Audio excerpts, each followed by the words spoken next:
അങ്ങനെയൊക്കെ വരാം. ഇതിനകത്ത് ഈ ദുരന്ത നിവാരണവുമായി ബന്ധപ്പെട്ട് ഇപ്പോൾ തുടങ്ങാൻ പോകുന്ന ടൗൺഷിപ്പ് നിർമ്മാണവും ഒക്കെ നമ്മൾ പരിശോധിക്കുമ്പോൾ ഇതിനകത്ത് ഒരു കാര്യം ഉറപ്പാണ്.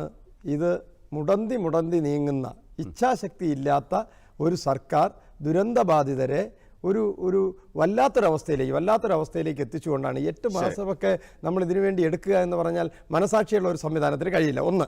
2, ഈ പറയുന്ന കേരളം മുഴുവനുള്ള ആളുകൾ ഇതിനു വേണ്ടിയിട്ട് ദുരന്ത നിവാരണത്തിന് വേണ്ടിയിട്ട് പിരിവൊക്കെ നടത്തുന്നു. കേരളം മുഴുവനുള്ള ആളുകൾ ഇടപെടുന്നു.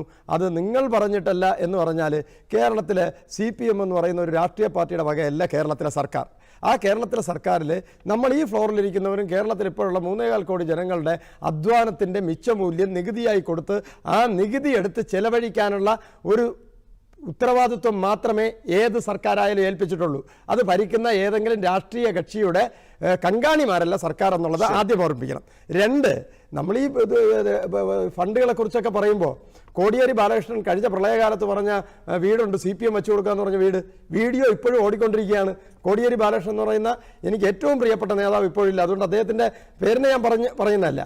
ഇതൊക്കെ രാഷ്ട്രീയ പാർട്ടികൾ ചിലപ്പോഴൊക്കെ പറയുന്നത് ചിലപ്പോഴൊക്കെ പെട്ടുപോകും. പിന്നെ ഫണ്ട് പിരിച്ചാൽ എങ്ങനെ പോകും എന്നുള്ളത് ഇവിടെ ഞങ്ങളുടെ തിരുവനന്തപുരത്ത് വഞ്ചിയൂരിൽ വിഷ്ണു എന്ന് പറയുന്ന രക്തസാക്ഷിക്ക് വേണ്ടി ഫണ്ട് പിരിച്ചിട്ട് ആ ഫണ്ട് വകമാറ്റിയതിന് പാർട്ടിയുടെ ഏരിയ കമ്മിറ്റി അംഗത്തെ പുറത്താക്കിയ സംഭവം വരെ ഉള്ള സംഭവം ഒന്നും നമ്മൾ